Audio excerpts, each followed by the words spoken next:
The flagship hovered above the planet like a silent thought that refused to fade. From orbit, Karseith looked broken.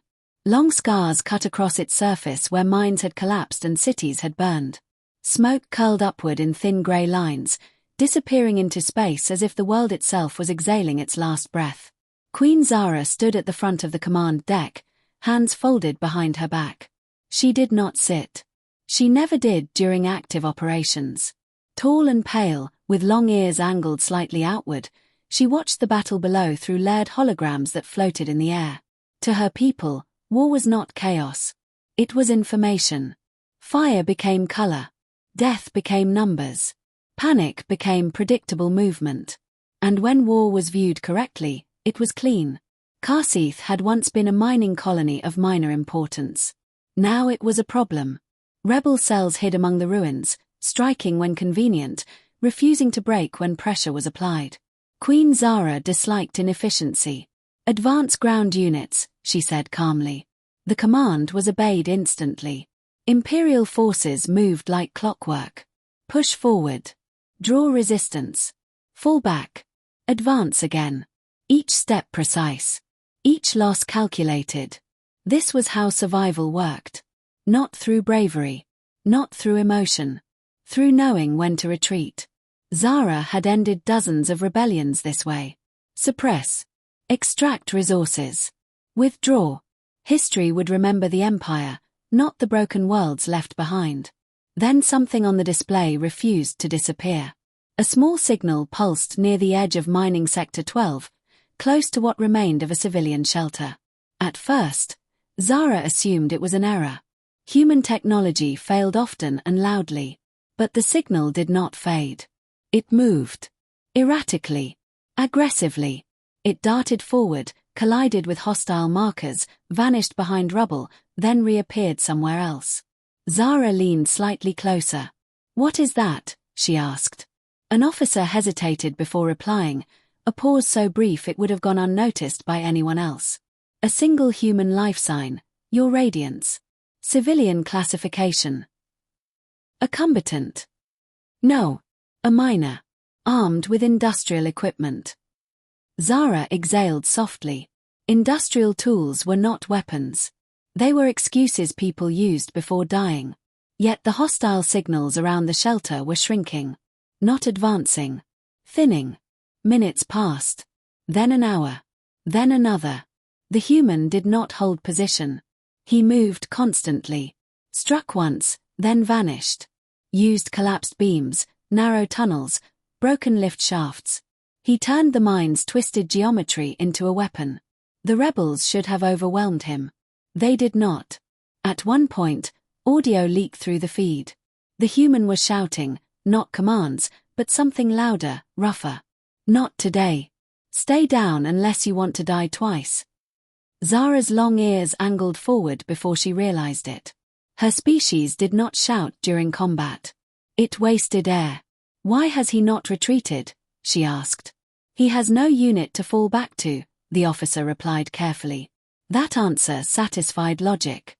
It did not satisfy her. The data clearly showed multiple escape paths. The human could have fled. Instead, he placed himself between attackers and people who had no tactical value. Zara felt irritation rise, not toward the human, but toward doctrine itself.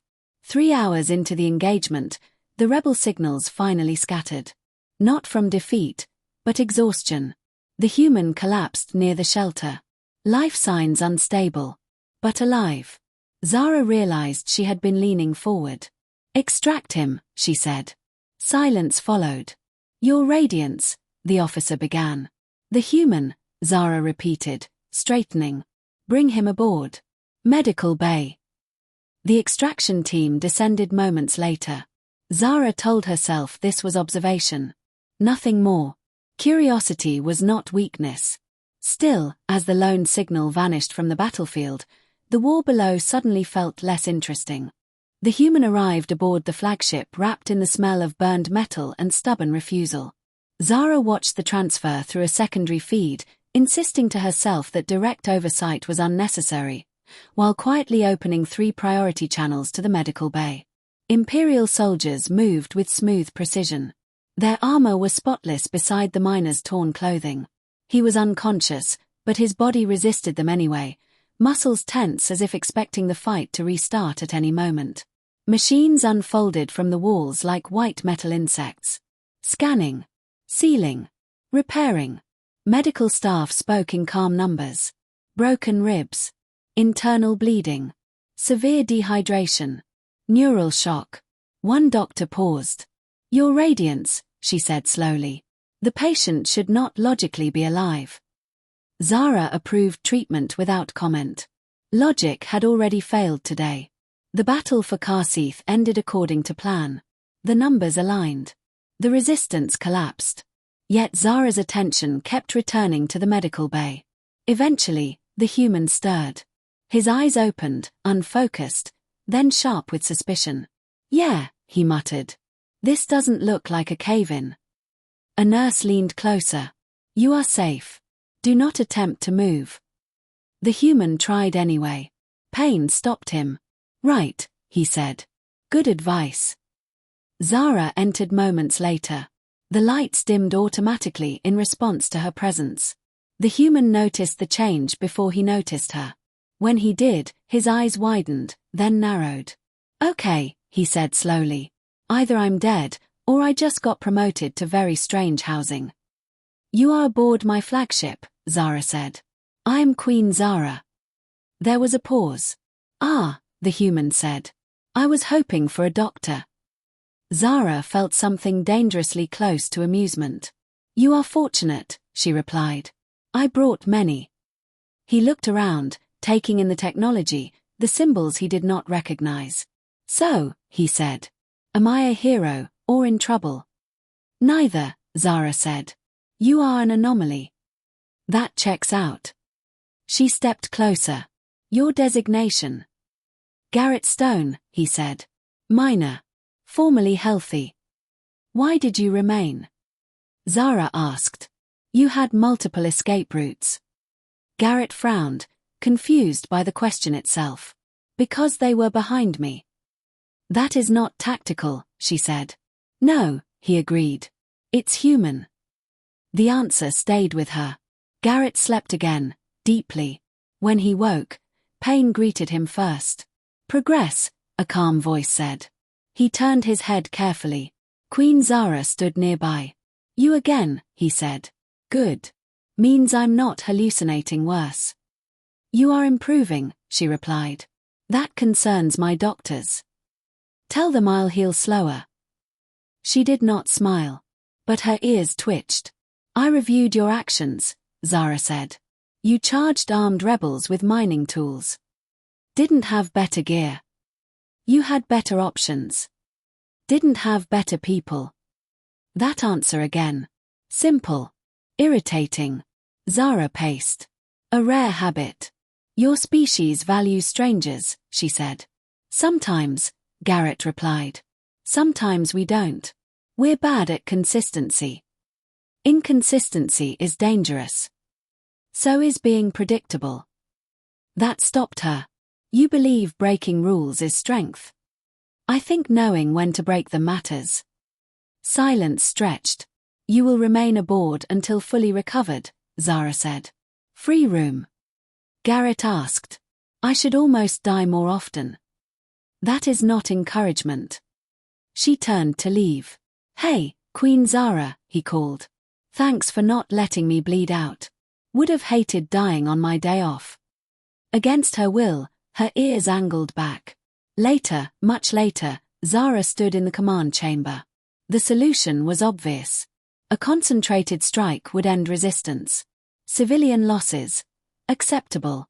Proceed. An officer asked. Zara stared at the numbers. Delay, she said. Shock rippled through the chamber. She dismissed them all. She found Garrett at the observation corridor, leaning against the barrier, watching the stars. You are not authorized to be here, she said. Yeah, he replied. That tracks. I delayed the assault. He looked at her. Because of me. No, she said. Then paused. Not entirely. They stood in silence. I ordered humanitarian corridors, Zara said. Temporary ceasefires.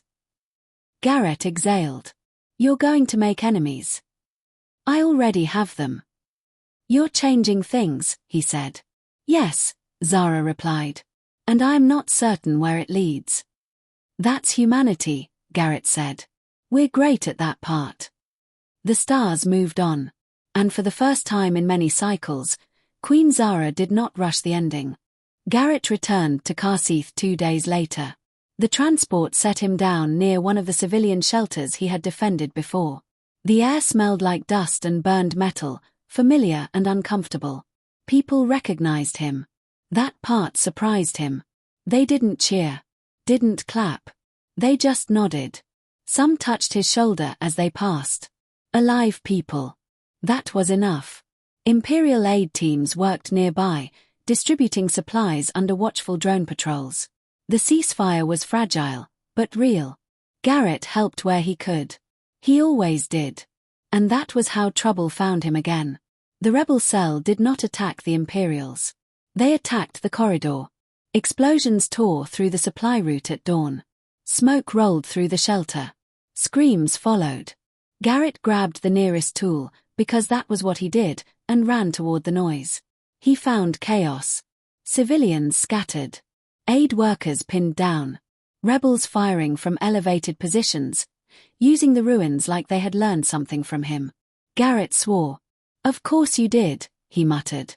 He dragged people into cover, shouting directions, ignoring the pain screaming through his ribs. Somewhere above, Imperial sensors noticed the spike in violence.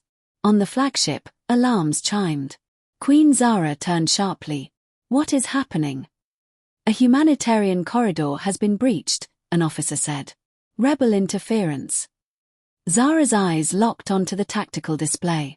One familiar life sign pulsed near the center of the chaos. Her jaw tightened. Deploy containment units, she ordered. Minimal force. Your radiance, doctrine. I am aware of doctrine, Zara said coldly. I'm issuing orders. Garrett had just tackled a rebel behind a collapsed wall when the sky changed. Imperial dropships descended like silent giants, precision units deploying around the conflict zone. The rebels hesitated. That hesitation cost them. The fighting ended quickly. Too quickly. Garrett sat on the ground afterward, breathing hard, blood soaking through his borrowed jacket. Imperial soldiers approached. Minor Garrett Stone, one said. You are requested aboard the flagship. Garrett laughed weakly. Do I get a punch card for this? Queen Zara met him in the medical bay again. This time, she did not pretend it was coincidence. You were instructed to avoid conflict, she said. Yeah, Garrett replied. Conflict didn't get the memo. You escalated the situation. I ended it.